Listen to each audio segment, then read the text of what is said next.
Hi everyone. Today we're going to go through the gardens and take a look at all the plants that I've planted. I'm going for a cottage garden vibe on our property. So I planted a lot of perennials and biennials and Texas native plants, pretty much anything that is heat loving. So we're going to go through and take a close look at all of these and talk about them a little bit. I thought we'd start off in this drift. I just planted this drift this week, so it's still a baby drift. These plants need to fill out quite a bit more. In the front here, I have a variegated mint. I believe it's called pineapple mint is the official name, but I love anything variegated, and I rarely see variegated plants around here because it tends to be an old-timey style, and people around here don't like that. This is a blue Hawaii blue mist plant. Easily propagated, by the way, and that's an annual. This is a magic fountain delphinium. That's the deep purple with the white center. And then this petunia is, I believe it's called Night Sky. I really love it, and I'm hoping this one takes off because I could only find one of them, and I just thought it was so majestic looking. This is some larkspur. Again, that magic fountains delphinium. And the lighter blue that was off to the right is the Diamonds Blue delphinium. And delphinium is native to the white prairie delphinium, which is a Texas native, so they do really well in our area. This pink foxglove is what you see on the right there. Again, this is the Magic Fountains delphinium. I just think it's so pretty, and it's a perennial here, so it'll come back next year and it'll reseed. That was a Superbell's Calibrachoa down there, and this is a larkspur, which is in the same family as the delphinium. This one is just a little bit more wispy, and it doesn't have like those huge panicles. And then this is your basic foxglove. I have tons of varieties of foxgloves started in the greenhouse, but we won't see those bloom until next year. One thing to note is both foxglove and delphiniums are really poisonous to humans and animals, so just beware before you plant those. This is a pink sky petunia. It's a lot like the night sky one, but pink, obviously. It's so pretty. I just love this look. It looks like you've splattered paint on there. Another variegated mint. And then this is another shot of the delphiniums. I love delphiniums. I've got them planted in the other drift that I've planted as well. This is a variegated basil. I think it's called pesto something. Just look up pesto basil, pesto variegated basil. I've got catmint in the back. This is a tea rose that I got at First Monday, which is like a big flea market, so I don't know the exact name, but I believe it's one that they normally use as a rootstock. I've got some angelonia here in the front that hopefully will bush out. That's an annual here. And then we're going to take a closer look at the catmint. Catmint is awesome. It's not the same as catnip, so the cats don't really care for it, but oh, actually, that's a hummingbird mint. I'm sorry. It has a very strong fragrance. This is phlox, and it's a pink phlox. And then I've also got this crazy tunia. That's the name of it. It's really neat. I love the color, and I actually found a Calibrachoa that has the same color combo. Over here is a blue sage salvia. I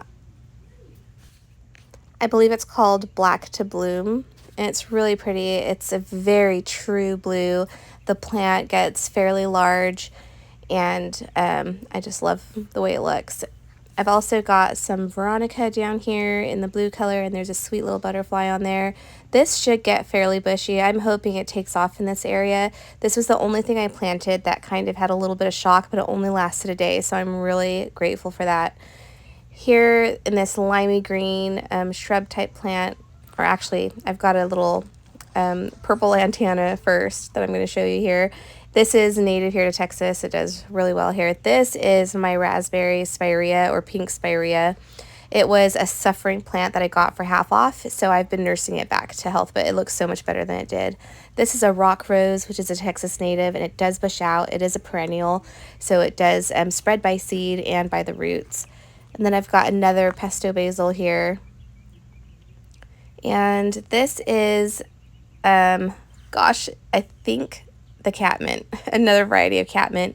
And this is a Calibrachoa, the one that I said looked like the petunia earlier. This is a blue African basil, and this is an iceberg rose that I haven't planted just yet. I've got a video coming up on that. And then I planted another one of those sky blue plumbagos in the back. We also planted up a white crepe myrtle here, and there's another one planted adjacent to it. And the blueberries. The blueberries are doing really well. This is one of my sunflower patches. I've got two types of sunflowers in here, the white night and white light, which should be really pretty. The zinnia breeding patch is doing really well. It looks like there's some zinnias missing, like there's holes that look like there's not a plant in there. They're not, they're just sprouts. I've got this method that I use, and I plant them at different stages at different ages when I'm breeding certain colors. There's also piles of weeds in the background because we just weeded the rows.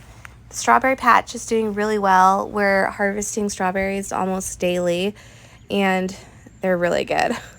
I've got some stuff going to seed here on purpose. This is some radishes and rocket arugula. And then this is the asparagus patch, which is really dense right now. It's just love and life. We've got a row of peas here, just some regular English peas. I normally do purple whole peas, but I don't really like the flavor of those. And then the artichokes are doing wonderfully. The ones on the left side are still behind because of all the grass and weeds that are on that side. These are the irises that I transplanted. I need to go in and weed them, but I did plant some things in between them. And then this is that little bucket that we planted up. It's doing really well. I think we get new blooms every day. This drift suffered a little bit from the rain because all the rain was coming off the roof of the chicken barn. So we need to put some gutters up there. But they're bouncing back really nicely. We've mulched this whole area. These are my sweet pink tufted zinnias, like the Cinderella lilac, bred down from Cinderella lilac and cupcake pink zinnias. They're really beautiful. All of these should be a baby pink color. I've kind of weeded out all the lilac colors, but here's a closer look at what they look like. And these should get more tufted as the season goes on, and they'll get a lot bigger. I've also got those snapdragons that we pruned a while back and propagated. They're bushing out and looking lovely.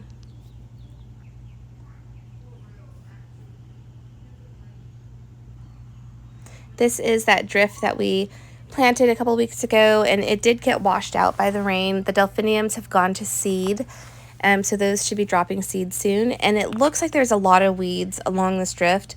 Other than the grass, those are not weeds. Those are seeds that I poured out here and started, and they're just really young right now. But once this gets established and the heat is more consistent throughout the days, it'll look so much better. This is that Jewels of Opar that I love. Some white angelonia, and this is that coral drift rose, or knockout rose, I'm sorry. It's got a few blooms left to bloom, but it's pretty much spent for the most part. Some white gaura, it's that butterfly gaura.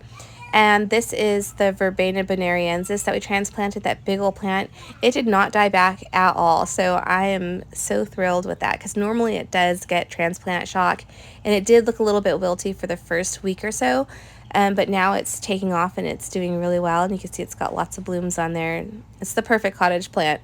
And then my double wreath spirea is still sporadically blooming. The onions that we planted with the girls in, I think it was February, are doing well. I need to weed them. I weed them about once a week. We've got some cosmos in that first row. And now we're going to take a look at the blackberry plants. We've got 4 rows of blackberries now. This is our first row, which is the most established and the oldest row, and the blackberries are just starting to ripen up now, so we're going to start harvesting these daily and freezing them and making lots of cobblers and jams and jellies. If you guys want some recipes on any of that stuff, let me know in the comments and I'll work on some videos for that. I'm not sure what variety this blackberry is, but we usually get really huge berries about mid-season. Right now they're still fairly large, but they're about to get a lot bigger than that once we have some consistently warm days. We've had an unusually cool spring. It's normally not this cool this time of year, and usually stuff has taken off and gotten a lot bigger by now, but we've had nights down into the 40s, which is crazy. So we're really happy with the blackberry patch. We have 4 rows of these, like I said. So when those get established like this one, I don't know how we're going to keep up with all these blackberries.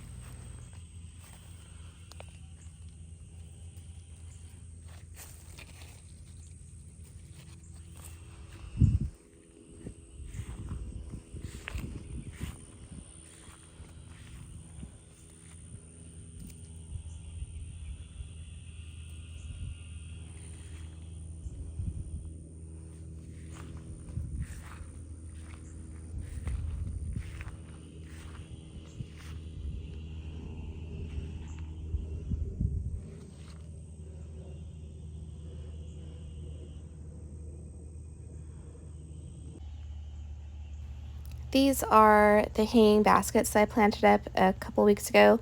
They are starting to fill out beautifully.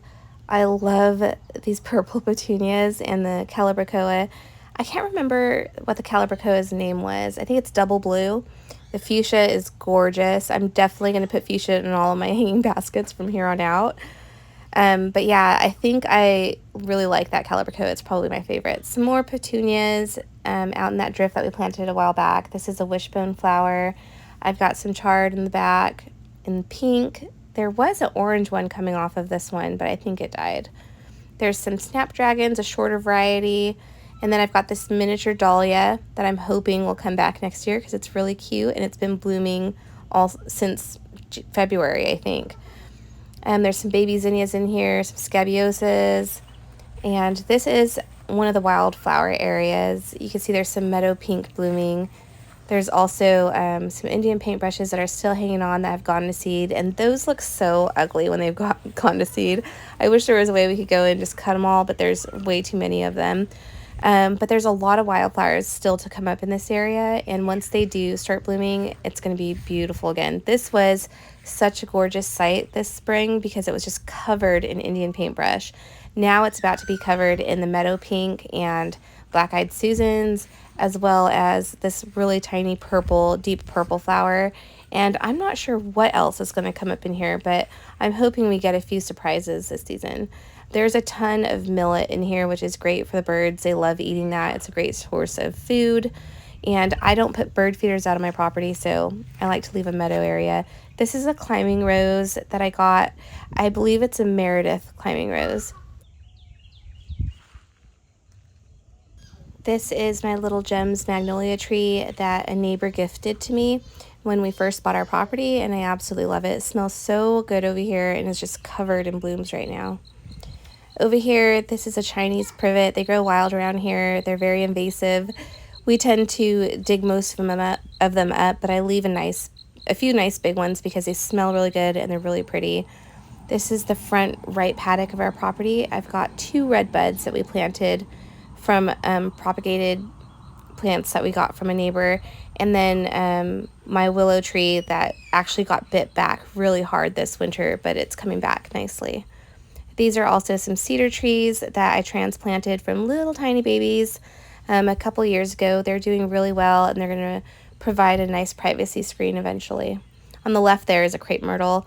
These are my 2 Rose of Sharons, and these are the blue chiffon variety, which are about to bloom.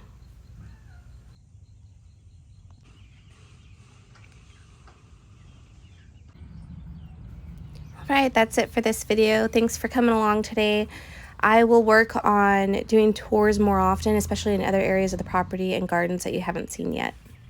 Thank you so much for watching, and we'll see you next time.